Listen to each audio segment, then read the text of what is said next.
live and direct from the new planet Earth. Where pandemics are plenty, but the girls are still pretty in fashionable dresses. You know what I'm talking about. Where ignorance is bliss. You ain't gotta give a damn about no code. Tell me who unleashed our animal instinct. Why the op standing there tickle pink? Have a drink, walking them up liquor. Shot of poison, one thicker. Somebody got some explaining to do. And the classic man is a danger to you. And me too, tatted on my forehead. Go home, go to bed. Yeah, I dread something we get this way come. When the family unit is overrun. When the structure is undone by some new concoction. Now I walk softly and carry a big stick. Original gorilla in the midst. Welcome back to a new season of the Franchise Podcast. I'm Joe Rigo. With me is my brother TQ. Yep, we're back. It's been a minute. I missed y'all. I don't know if I missed you. I didn't miss you at all. Yeah, nah. No, that's a lie. No, for real. Like, you always talk about with me how much I hate. You say this and you're just so. So this season, it's all about love for me. It's all about love. It's just gonna be some love, and I know how much you care. Do you see this? I know how much you care. I do. I honestly do. When over the holidays, it wasn't really pleasant because I got sick. Right. Was why we delayed everything. Right. And you genuinely cared. You checked in on your boy, so I want you to know I appreciate that, brother. Yeah, man. I mean, it gets on my nerves when my people ain't operating in tip-top form. You know what I'm saying? I'm listening to the man talk over the phone. He's coughing. He's got this going on. He's got that going on. So got on our knees around here at Franchise and made sure that everything was going to be right with our boy Joe over here. And I'm here to let all of the concerned Las Vegas media, the concerned student athletes in our fair city, the boy is back in town. Oh, yeah. Back and better than ever. Not going anywhere. There we go. Now, let's get to what everybody comes to us for, and that's some sports news, especially everything in Vegas. So let's start a couple hours up the road in Salt Lake City, Utah. The NBA All-Star Game took place over the weekend. Okay, I got major issues with this. Look at it. Look. What about the love? We was just talking about love It's and hearts, love. and he's got major issues. I'm going to say with all the love in my heart. 20 seconds later. All right. No, I'm going to say with all the love in my heart. Yeah. I have a problem with it because this is supposed to be the best basketball players in the world playing in a pickup game. They literally picked the teams. Yes. And what it ended up being was just Olay defense, Matador defense. Like, there's only one, like, say Gildas Alexander said it, the only time someone played defense was LeBron when he blocked his dunk. I mean, so, like, overall, though, like, the All-Star game, to me, it lost its luster because you go back to when Kobe and Chris Paul played, they actually played defense. They took it serious. When you go to when Jordan and Magic played in the like late 80s, early 90s, there was some real defense being played. Somewhere in between, we lost that. And for a fan of basketball, and I love basketball, it wasn't enjoyable. Feel cheated. I feel big time. I mean, man, this is my take on it. We getting into the generation where we're the old heads. You know what I'm saying? Everything is a grievance. Everything. Because we come from an era of literally watching the icons that built this league. That was like, we are the golden era of the NBA. We came with Magic, Bird, and Jordan, right? Different type of guy, man. Different type of league, different type of world. Like, this is the era of load management, branding. These young men see a 38-year-old still as the face of the league. They see how much money LeBron has made. They see how much power. They're all looking at social media, the brand away from the court. It's about self-preservation. But at some point, they got to realize that this man, if he still is the face of the league, because I do think they're trying to make other players like John Morant, like Zion. You can try. But my point is, they see that they don't understand, or maybe they just don't take into consideration or account the amount of work that he puts in off of the court that translates on the court. I mean, to have a career 20 years and to accomplish what he accomplished, which we'll get to in a minute, Like this literally is one of those things where it's like, you can't just be handed this. This isn't AAU basketball where you get handed, oh, well, TQ's the best player on the team. Here, now you're the face of, no, it's not like that. When AAU basketball originally, in people try to equate it to 7-on-7 football, but I think AAU basketball is way better because they actually compete and it's real basketball. You can evaluate a little bit on it. Yeah. But when you look at AAU basketball, you would have like a camp where Kenny Anderson is going against Jim Jackson and Billy Owens, and these are guys that were all top picks. Right. You have a camp where LeBron and Carmelo are going at. Like, those are things that guys are really competing. They earn it. This isn't, I don't think it's earned in the NBA anymore. And I'm not talking like an old head. I'm just being real about it. Like, it's just kind of like, okay, you know what? You were a top 5 pick and you had a really good first half. You're now the face of the league. It's kind of like this, man. It's just like what I was just saying. Like, people come with their own cachet now, with their own gravitas. Like it's not a business, man. I'm a businessman. So the NBA is looking at partnerships. Like, I want to partner with people who bring us more customers, more viewers. So the leverage that today's player has as opposed to yesterday's player, it's night and day. Like, you got to give these guys some type of incentive to go out in a meaningless exhibition and risk it. Well, okay. And I get it. Charity is one thing, but at the end of the day, look at how late we are in the season. Look at how important every single game is to every single team in contention right now. There's just under 30 games left. Yeah, nobody wants to pull a ligament, hurt an ankle, break something, or any of that in a game that's not going to help them reach the goal, which is a championship. To your point about money, Mac McClung, the slam dunk champion, yes, who I think had top 3 most impressive dunk performance in slam dunk history. And I'm not saying that for hyperbole. You say that.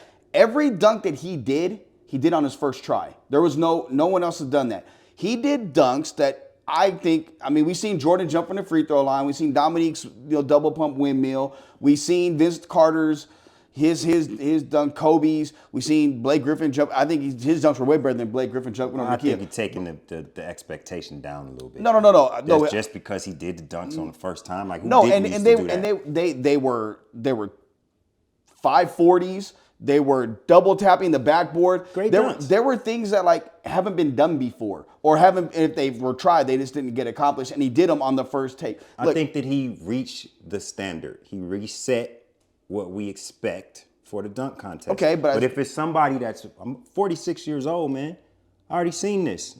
I'm sorry, regardless of what, the new school, or I just talked about, the old head thing. But I'm just saying, I'm sorry, I apologize. I was around at a time, when I watched Dominique, I watched Spud Webb, I watched Jordan. Like, I wouldn't put Matt McClung and Spud Webb. Like, Spud Webb he won a dunk contest because he's like 2 inches taller than me. Yeah, well, that's a feat. Every dunk was a bounce, and I'm sorry. The man was flying, man. You ain't seen nobody jump that high. Like, come on. It is what it is. Just like with dude, we haven't seen anybody dunk with that kind of quality in years. Well, my point was, with Mac McClung, was real simple. He got paid, basically, he's made $100,000 this year alone off basketball. He got 105 or 110 from doing the contest. Yeah. Plus, he got a shoe deal with Puma. So, like, that helped him, and I agree. In order for the All-Star game to be more valuable, I think, in players' eyes, up the ante with what they get paid. $50K, I mean, like, they get fined that if they say the officiating sucks. Like, that's not going to do anything for them.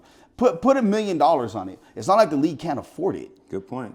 And then they got to incentivize it some kind of way, or it's gonna. Okay, so let's just do a comparison. Let's do it. Last year, we covered the Pro Bowl game, and we was like, you know what? It was whack. It was whack. You know what I'm saying? Like, it just we detested it because we're both football fans first, and that was anti-football. And this whole switch that the NFL did, I was expecting for it to be a dud. I thought it was pretty cool. I was highly entertained. I was too. I was highly entertained at it. Hold on. Big Ben break, baby. New set, new sounds. Sorry. Yeah. You got to let it rise, you know what I'm saying? That's an old guy.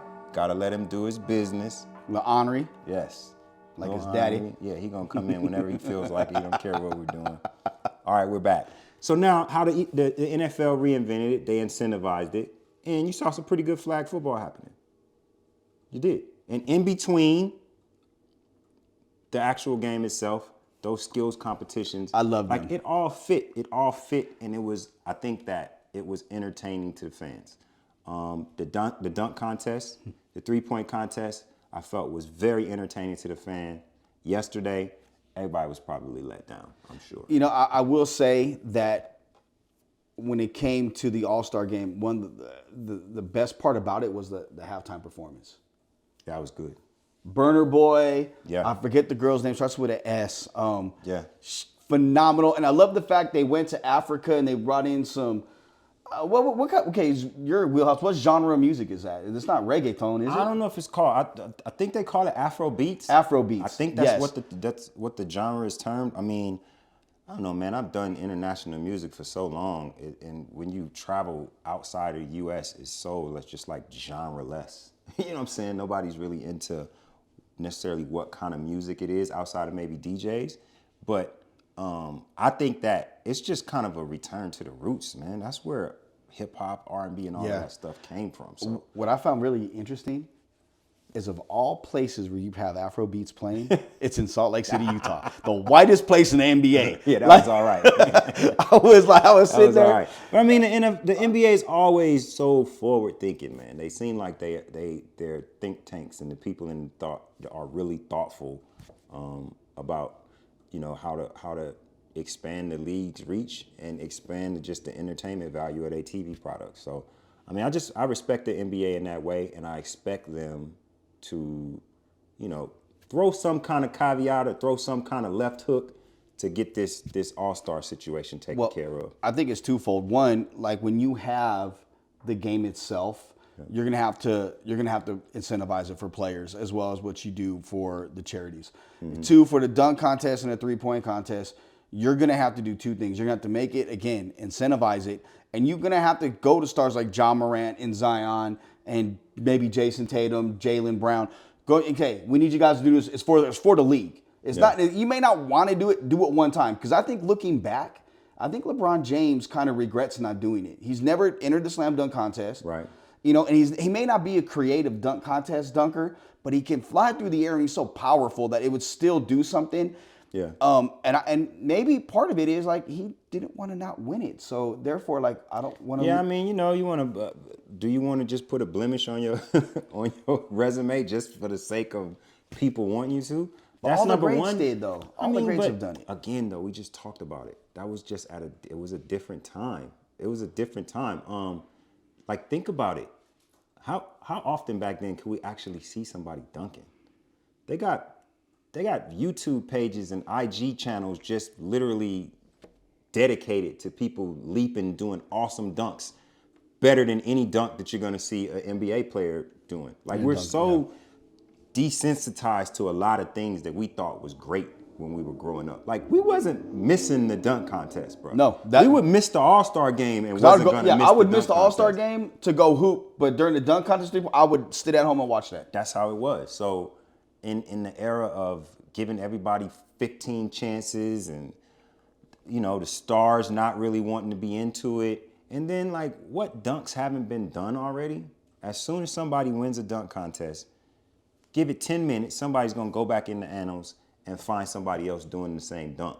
So, or someone's going to hit the court, do it, and add a little twist to it. Add a little twist to it. You know, at a certain point, I just think it's that desensitizing. But, you know, at the end of the day, the All-Star weekend right now and for the foreseeable future, to me, is a celebration of the greatness of LeBron James.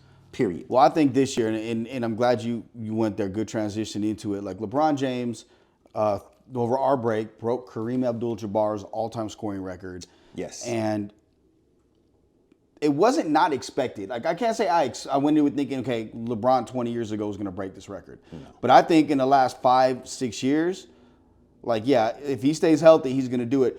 But first of all, before we talk about that, we got to look at Kareem. Like, this is a man who I think is underappreciated by most everybody when it comes to his place in NBA history. This is a man that not only on the court, but off the court embodied, what you want in an athlete. And the way he so eloquently writes and speaks when it comes to not just the history of the NBA, but the history of the country in general, and the plights that he fights for everybody. You can't not Kareem at all. I mean, Kareem, what he did was phenomenal. He did it at Thomas and Mack here in Las Vegas. Yeah. I wish they would have honored something there. Had a little skyhook guy on the floor. But for Kareem and the way he passed the torch to LeBron, I thought was very, very poetic and symbiotic. Yeah. I think it goes back again to it's the times, man. I sit around the real old heads, my dad and them, and listen to them talk about ball when they was watching it.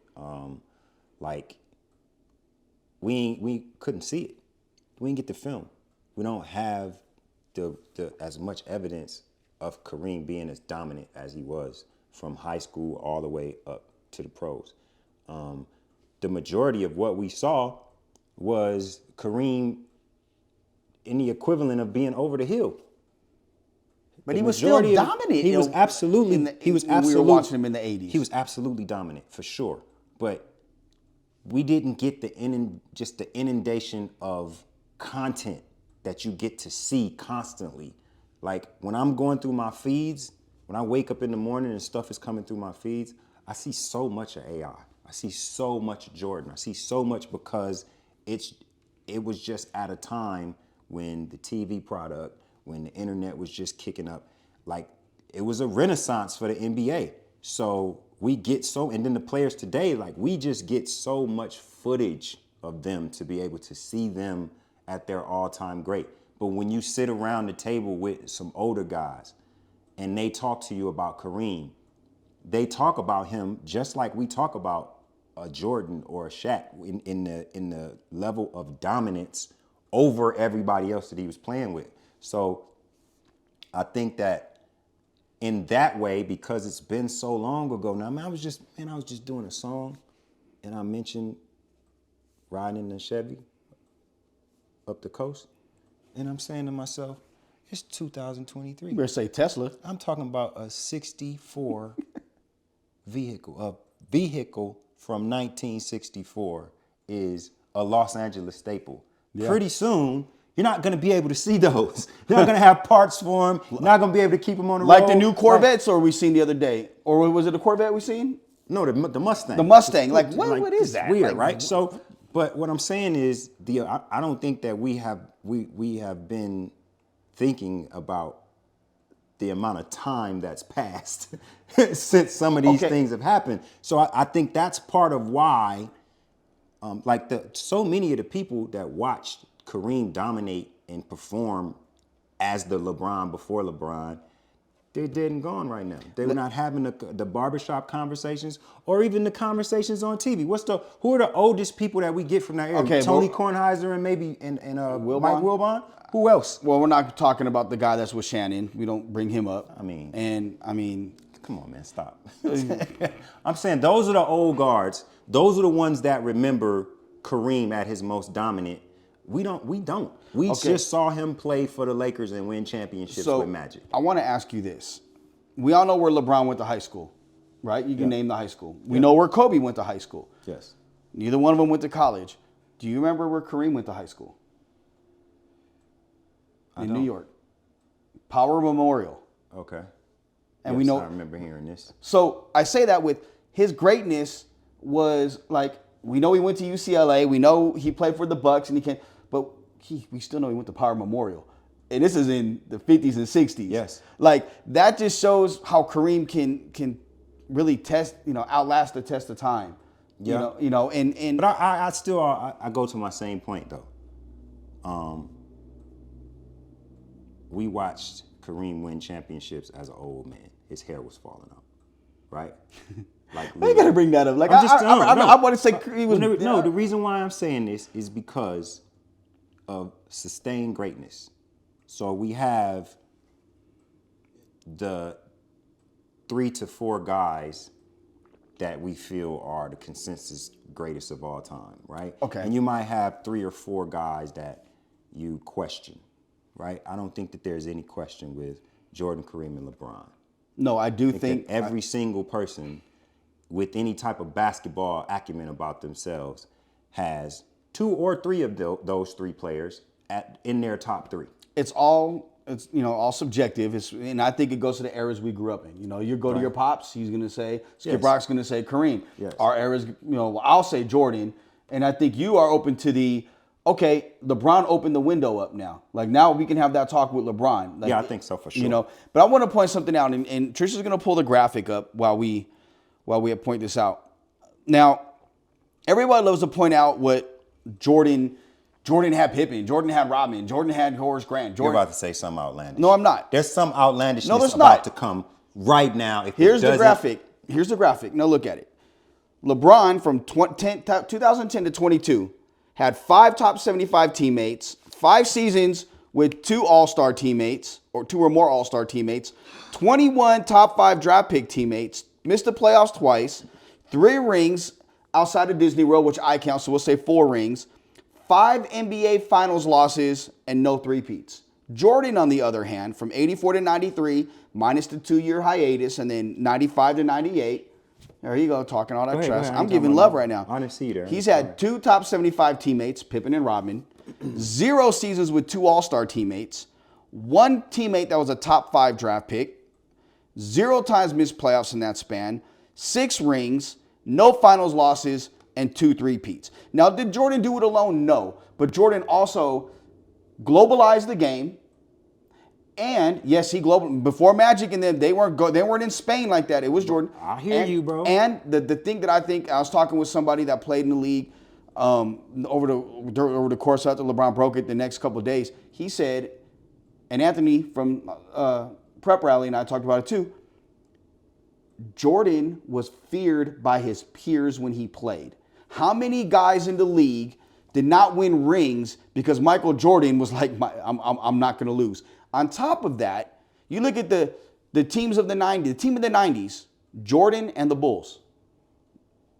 The 2000s, Lakers with Shaq and Kobe.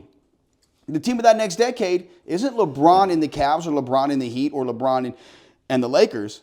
It's Steph Curry and the Golden State Warriors. Stop. Now, can I talk, please? Feel free. The floor is yours. Please. Go ahead. The team of the 80s, the team of the 90s, what do they have in common? Phil Jackson. Never mentioned that. Let's take that out, please. The 90s and 2000s, not 80s, because 80s was the Lakers with Pat Riley. Sorry, 90s and 2000s. All right, but what I'm saying is, please, greatest coach maybe of any sport. All right, that's number 1. Number 2, of all of these players, what were they doing at 38? What was they doing at 38? 9 times out of 10, making too much money, wasting a roster spot, a shell of themselves at the end because we love them so much. Or be like Jordan and be a billionaire off shoes and tequila. What is LeBron doing? That what you just said. On top of leading his team, playing the best basketball of his career. The Lakers are nothing without LeBron James. I don't care if Anthony Davis is healthy for 365 days and 24 hours a day for 1 year. The Lakers do not compete without LeBron James. He's 38 years old. He's having the best season of his career. This has not been done before. Before y'all at me, before you jump in my DMs and attack me. Feel free to do that, by the way. My number 1 basketball player of all time, Michael Jordan, okay? As of today, Michael Jordan is the greatest basketball player of all time to me. Number 2, LeBron James. Agreed. Number 3, Kareem. Yep. Kobe, Magic. That's my top 5. You know what? Here's the thing, though. I don't mind arguing about those top 3. I don't either. I feel like Kareem just fell off because of his greatest attribute was a record that I never thought was going to be broken. So longevity. I compare him to Jerry Rice. I never could imagine those numbers being touched again. So that pulls him down to 3rd because LeBron just did it. And not only did LeBron just do it, he did it at the time where he's still the dominant player on his team. He's still the captain of the All-Star team getting the most votes. not just because of his cachet, but because look at what he's doing. Now, there's a part, you talk about fear. I don't believe that there are no feared players in the NBA. I don't even think it's any feared players in the NFL anymore. I think that the thing that we just talked about, the difference between now and then, is the word brand. Nobody's afraid of anybody. First of all, most of them are friends. Some of the guys back in the day literally hated each other. Well, do you think that maybe to that point, back in the day, the Lakers and Celtics rivalry, and you seen fisticuffs, Yeah. Pistons and Bulls. Now, and sometimes when they got into a fight, they didn't get thrown out the game. Those are just fouls. Right. Nowadays, they could blow on someone, they're gonna fall, and it's a flagrant 2. And 100%. and so there isn't that fear of like. But then how many guys are you going to beef with when you've been playing on the AAU circuit from you done played 27 games against the top guy your whole life? Like, y'all know each other. That may cause more, I think, the opposite way. I think it may cause more beef because, like, damn, man, I got to play him again. Man, I didn't like him when we played AAU. I didn't like him when we played against each other. And maybe if it's a thing, college or whatever. Yeah, if it's a thing, then it is. But I still feel like with the sensitivity of guys these days, the mental health side, how things are, they want to clean up the league and when they had a league looking a certain way. I think that all of that plays into, competition and guys' disposition. So I just don't think fear is a part of leagues like it used to be. But what is a guy can go up against a player and get his soul taken. Yeah. And it can literally play on your emotions in your head. And I think that LeBron's sustained greatness, just like Jordan's was, there is something that happens when you see that number and that jersey across from you. When you see him on your schedule, the lights, camera, action is going to be there. Whatever it is that you do is going to be under a microscope. And I feel like there's a heightened sense of, okay, let me get into my bag with my game because this man is on the court. I think in that way, he carries that GOATness with the rest of the list. So I feel like this. LeBron is the most complete player in the NBA. He does everything well. LeBron does not do anything not well, except maybe shoot free throws. That could be. But LeBron has done everything well in his career, on the court, off the court, whatever. Just because you're the most complete of all time doesn't make you the greatest. To me, that's Jordan. And I just, he's the most complete because he's been in positions where he needed to be. Exactly. I think that like I heard Scottie Pippen. Yep, Pip said it. Break them down really well. Like Jordan never was in a position. I don't think it's any other player that has ever been in a sustained position to need to bring so much to the team. I mean, when Brown won a championship, man, he was running point. Yeah. His last championship was as the point guard, and he led the league in assists, if I'm not mistaken. Second oldest player in history to do so. So I'm saying, man, I just feel like I know that a couple of seasons ago, anybody compared Bron to Jordan, I was like, man, he got to get past Kobe first. That's what my answer was. Then all of a sudden, something started happening. Like everybody looks at the bubble as some kind of like chink in the armor or some kind of asterisk. But that was harder to me. Yeah, if you know anything about team ball, and if you know anything about, professional athletes being creatures of habit, like, bruh, do you know how much different it is to go through a playoff run and win a championship under those kind of conditions? Well, so like, come on, man. For those that play 2K, you hear the commentary when talking about the Lakers, and they talk about the bubble. And it says, players are used to traveling to different cities 4 days a week. What happened in the bubble was a lot tougher. I think at that time, there was only one person that probably would have relished being in that bubble. And sadly, he passed away earlier that year. Yeah. He would have loved to be all basketball all the time. For how long? Oh. And I get to get in my peers' heads. 23 would have loved it too. Yeah, Would have loved it. Yeah, especially because you're at this casino, you can go to Come on, man. Yeah. Would have loved it. Yeah. So and naturally it's not gonna hold any weight because I'm a Laker fan, and People gonna say, oh yeah, you're gonna say that, whatever. Bottom line is, you can make it opinion as much as you want. I see the man's rings. I see the ring from the whole team. And if nothing else, this conversation is not dead in the water to me as it was a couple of years ago. No, not at all. And then on top of that, like, there is an expectation when you're a Jordan fan, a Tom Brady fan, Serena Williams, Usain Bolt, Wayne Gretzky. I mean, you name it. Some of these people, but Barry Bonds was like that for me back in the day. I don't accept that the game is over until it's zeros because of that particular player right there. When Kobe was on the court, the game was not over until the game was over. And there's a part that makes me feel that way with LeBron now. And it didn't used to be that way. For whatever reason, I've always been a LeBron fan. I've always kind of followed his teams. And I didn't have that thing that I had with Rice and with Kobe and with some of my other heroes. And now I have it. And that's the thing that I share with, that's the thing that I feel like goes through all of those fives, all of those five guys. Magic, Kobe, Kareem, Jordan, LeBron.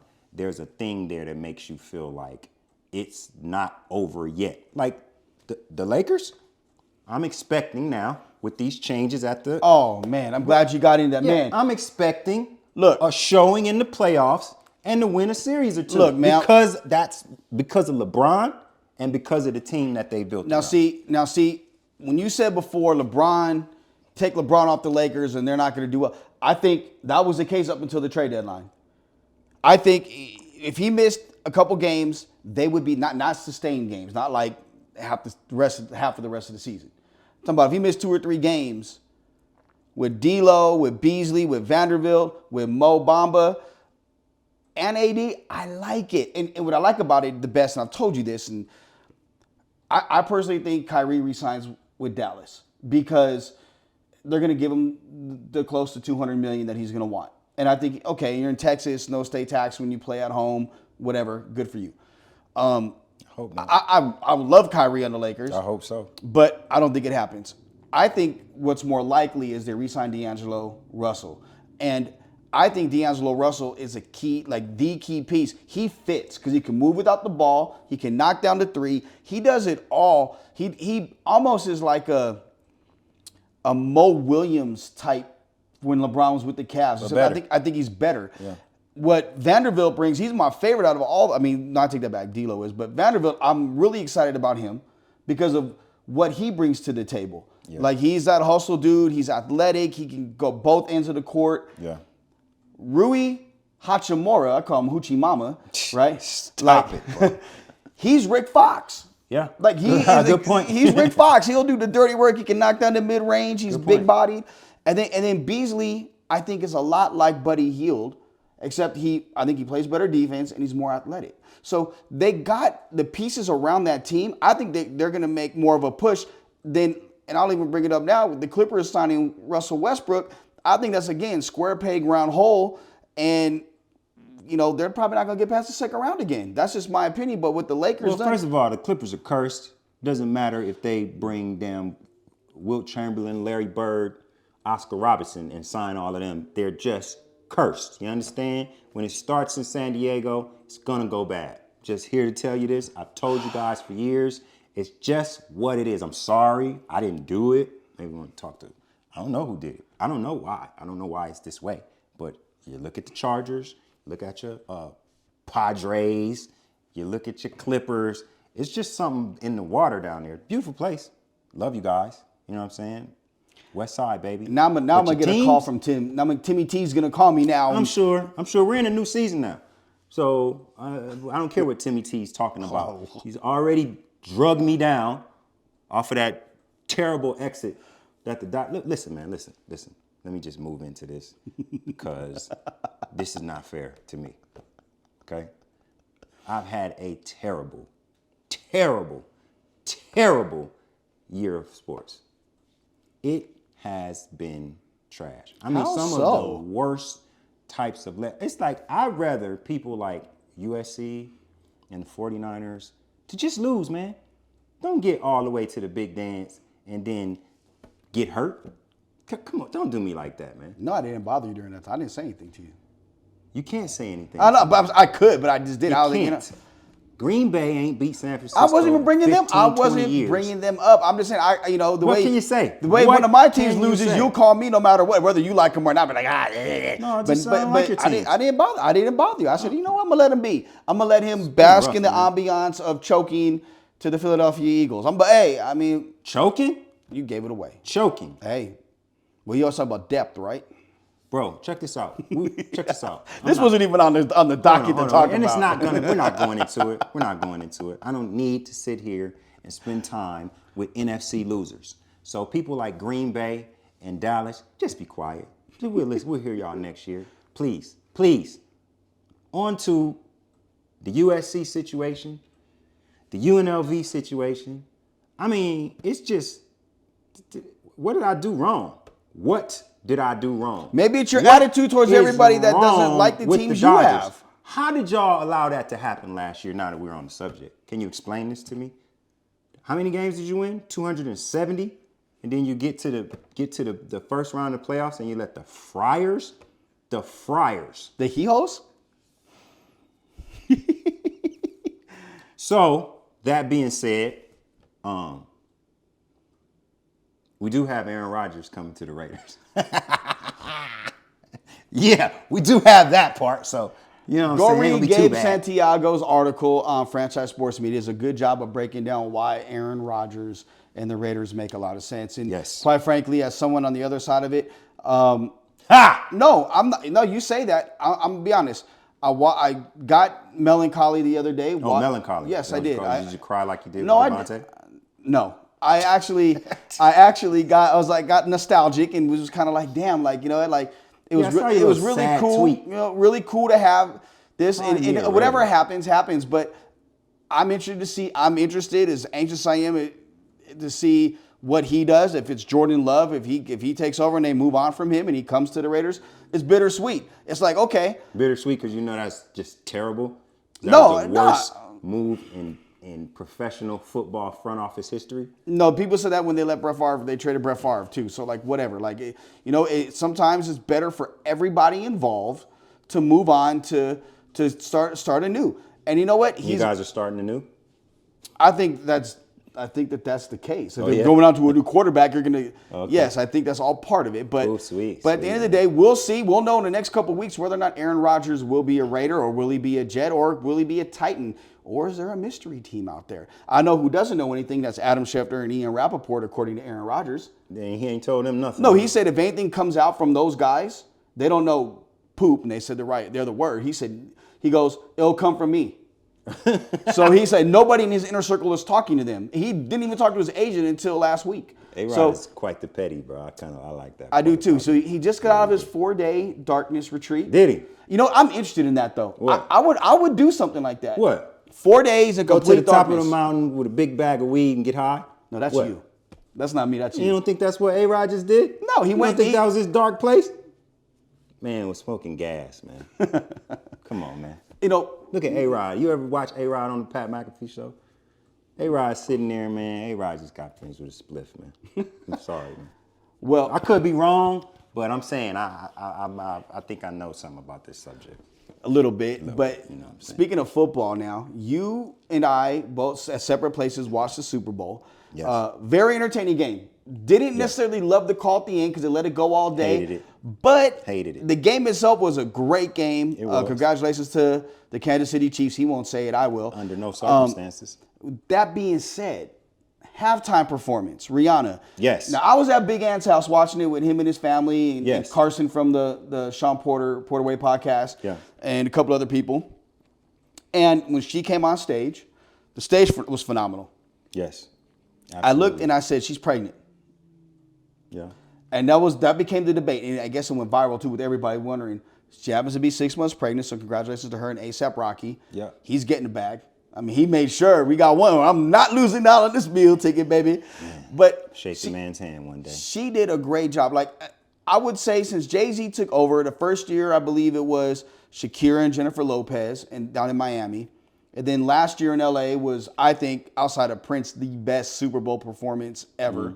With Snoop, Dre, Mary J, Kendrick. and Kendrick. And then this year, Jay-Z has done a really good job, Rock Nation in general, of hitting a home run by bringing the Super Bowl halftime show forward. We're not seeing the same old performers from the 60s and 70s. We're seeing people that are relevant to the area they are at, where the Super Bowl is being held. Yeah, good point, man. I mean, I'm probably always gonna have a kind of skewed view of this because of I've just been on both sides of this coin. Like, I've worked in production. I've also been on stage. So the amount of time that goes in putting on a certain kind of performance, right? So take, for instance, the one last year in LA, which most people of our era would put as the second best one that they've seen. Like, I opened that tour. That's Up in Smoke. Oh yeah, those are great tours, by the way. So like, but when it comes down to just the production value and the things that had to go together to pull that one together, to me, this one in design, production, and everything else, this was my second favorite one ever. Behind Prince. Yes, because visually, the star appeal for one artist, pretty much to just be able to hold that whole time with her own original songs, the amount of dancers, the choreography, the styling of the clothes, the costumes, the symmetry of the stages moving, like it's just a lot if you look at just the backside of music that people don't really get to see. And working in production, also doing music in the front, man, that was awesome. That was something to see. I was at Jing, and it was rocking in that joint. I think a lot of everybody stopped, man. People stopped. Everybody stopped partying and watched that performance, and people were screaming and hollering like they was watching a show. This is a completely mixed crowd, non-biased, older, younger, all of it. And it was. She did a great job, bro. I think people didn't realize how deep of a catalog that she has. Yeah. Like, for her to do that, because there was a rumor what she's gonna invite one person and have one person on stage with her. And so we kind of were like going around like, and I was like, well, it could be Jay, it could be such.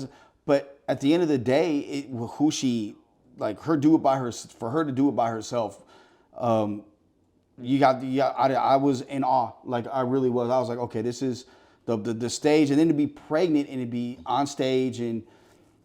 Killed it, man. And to me, like, I'm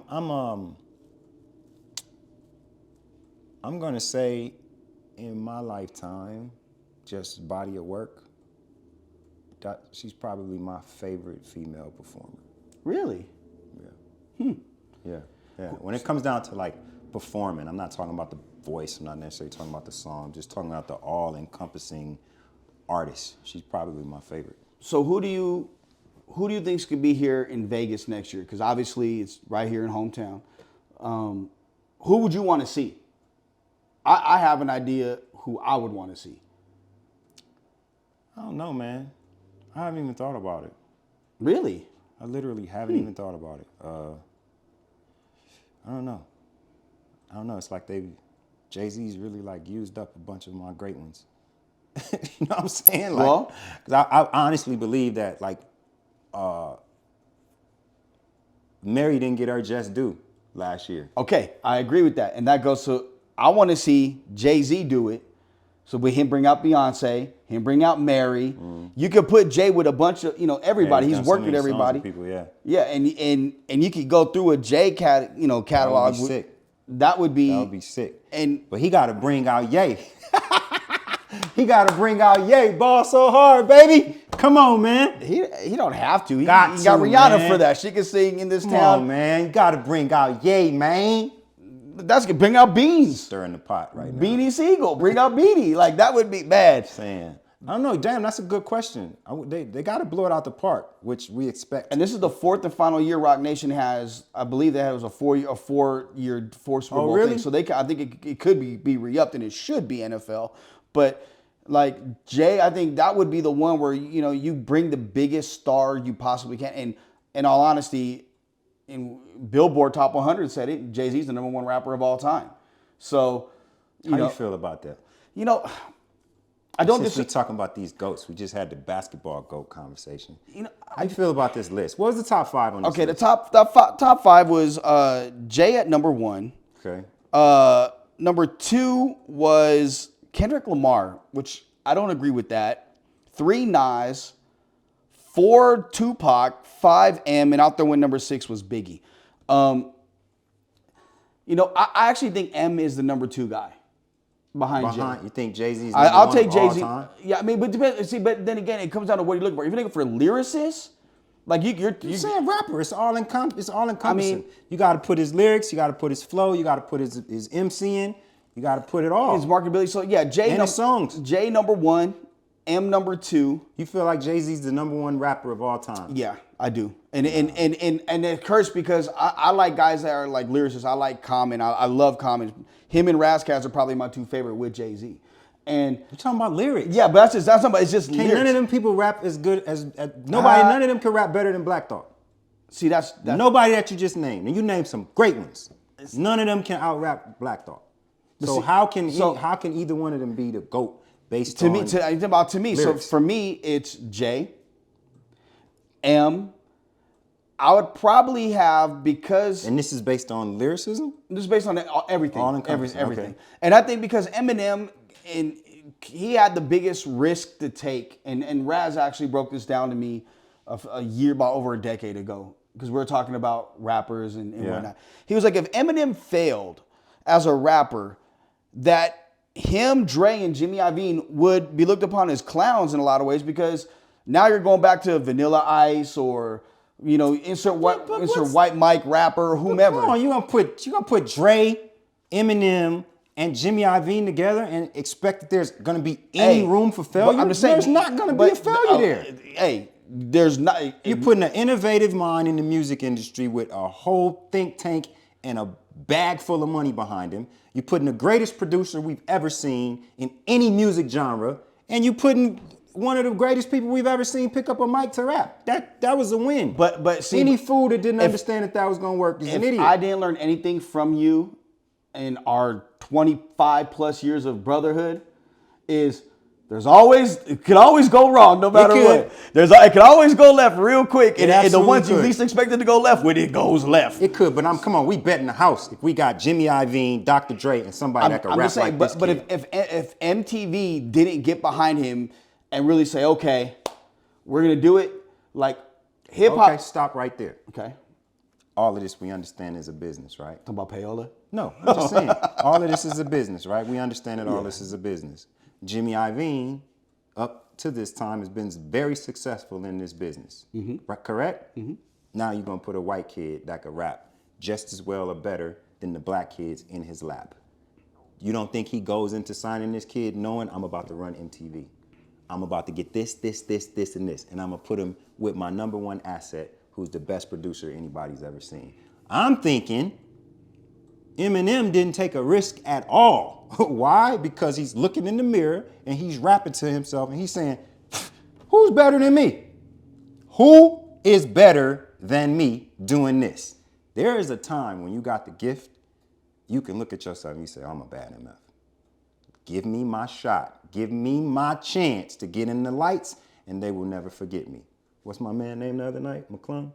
Oh, Mac McClung, yep. Just one.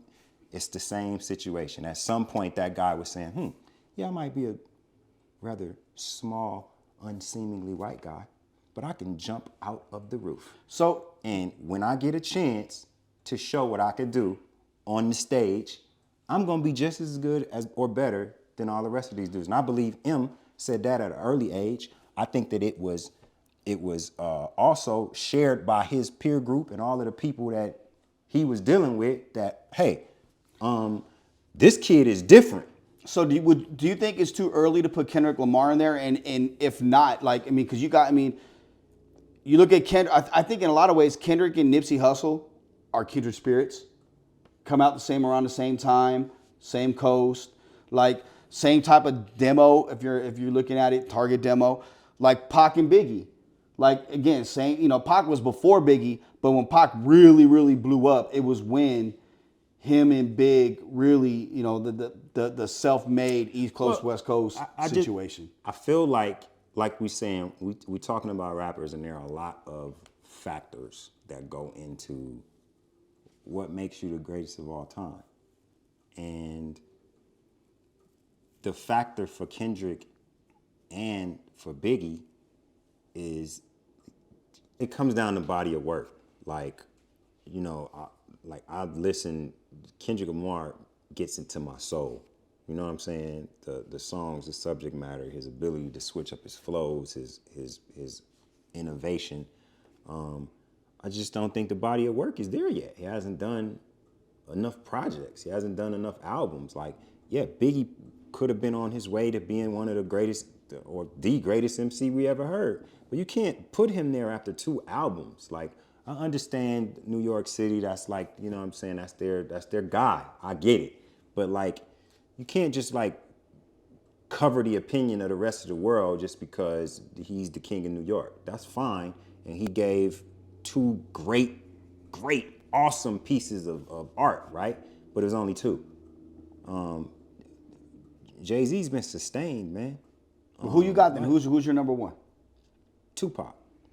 Not surprised, but Tupac is my number one because I feel like if you're talking about greatest rappers, it's like, what all did they bring to the table? What stain did you leave on the culture, whether it was good or bad? Like, how did you change anything? I think that number one, it's creating a feeling that's a sustained feeling. And part of that, getting into your soul, was the fact that Pac was a movie star. Yeah. Right? When you see Pac's lyrics written, you hear him saying them. You know what I'm saying? So that overreaching, like, pizzazz and just flair and just personality that transferred on the screen, off the screen, through the music, add the record sales, add the storytelling ability. And yeah, how many people, it's probably the majority of the top 5 that consensus would have a better flow than Pac, right? But what was the delivery about, right? How did he make you feel, right?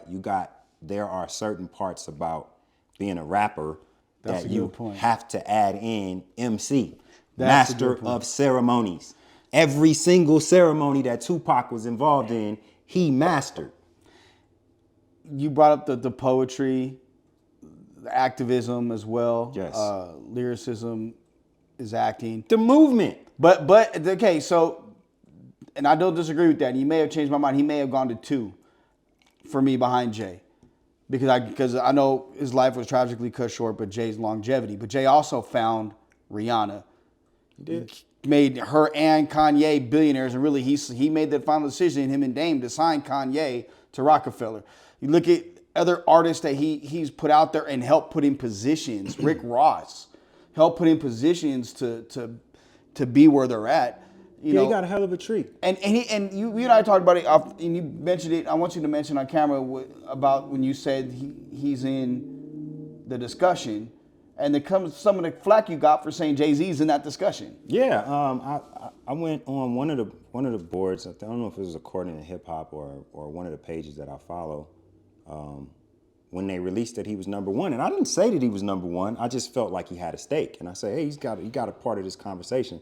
And people just went at me hard as if like he doesn't even belong in and the flack that I was getting a lot was from like older heads from New York, to be honest. It's like they felt some kind of way about Big L not being involved, Biggie, Raekwon, you know, some of like the older cats. And like, you know, again, rap doesn't just belong to the East Coast. Like, it belongs to all of us. Like, we bumped Biggie out here. Yeah. You know what I'm saying? We bumped Jay-Z out here. As much as, like, I got family in New York. Listen, man, when America's Most Wanted, death certificate came out, people was flipped on their heads. Yeah. Everywhere you went, Yeah. you heard Ice Cube in New York City. And they had Cube at 18 on that list. So they I'm had saying, like, and it's like hip hop is so all encompassing of all of our cultures. I don't see how, somebody our age or even somebody, in their 20s or 30s can not say that Jay-Z hasn't done enough to be mentioned as one of the greatest of all time. I don't see how that's possible. they have Drake at number 8 and Lil Wayne at number 7. It's like, to me, like, and Ye at number 9. Like, to me, I think Drake, I don't think deserves to be that high. Nicki Minaj rounded out the top 10 at number 10. It's not that I don't like Drake.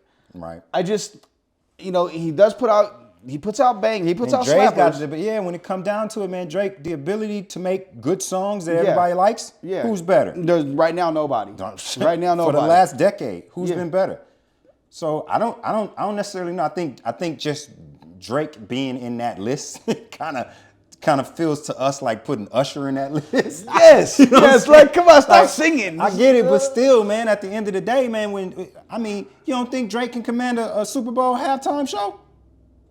Yes. Yes, he could. When it comes down to just hit records, he got enough to last for the whole halftime. One of the things I found interesting, Andre 3000 came in at 13. I think that's very low for him. Too low.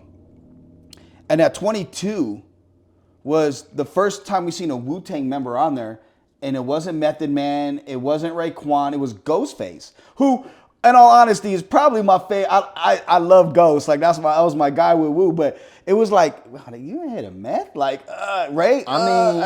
Real New York hip hop heads, man. It's like, I think they had a lot to do with this list. You know what I'm saying? And Ghost just gets a certain amount of respect there from real hip hop heads, As he should. that we just don't. You know what I'm saying? We don't. I don't think we give Wu as a whole conglomerate the flowers that they deserve. I'm glad for what you say they've that. done for hip hop. I think that everybody listened to him. You know what I'm saying? Like, everybody did, but I think just their presentation. Yes, it was only one, maybe two of them that crossed over even a little bit, and man, I still get goosebumps when I hear Ice Cream. Yeah, Like, man. I mean, like Gravel Pit. I mean, it was so grimy, and anybody that had to deal with like any amount of grime growing Yes. up just kind of just gravitated to what they was doing. So, I think that it's a conversation that'll always be fluid. Like, come on, man. This man Kendrick drop another album or two, like these last couple of albums he's Oh, my dropped. God. This whole conversation is going to change from what I just said. it does. The narrative does change. I will say this about Wu-Tang. I got really excited last week. One of the days I was feeling under the weather. Hulu, like they don't say anything. So I put on Hulu, like, okay, let me go and take this quick nap because I took my medicine, right? Yeah. The season 3 of the Wu-Tang thing was, I was like, oh Lord, that got me back up. And really, that got actually, when it happened, I got right back into like work mode. It kind of like woke me up for that quick, hour I watched them. And man, I will say that I would like to see more of that. I want to see more of how things came together and storylines. I'd like to see that one with NWA. I know we had the movie, but I want to see one that's a series of NWA. Yeah. Even Pac, someone with Pac or Jay-Z with the whole Rockefeller saga. Like, those would be things I find interesting. Look, hip hop is 50 years old now, man. It's like we got subgenres and genres within the genre. We got, got the new stuff. You got old school hip hop. Like, it's bona fide. They said it wasn't gonna be here. It's here to stay. It ain't going nowhere. And I think that just like with sports, man, celebrating the history of it, because it has so much history now. I think going forward, we'll see a lot more of this. And, we can sit here and talk about our favorite players growing up. Like, we grew up in such a golden age for sports and entertainment.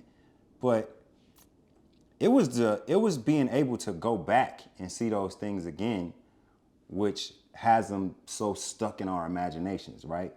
Hip hop being such a new art form up until now,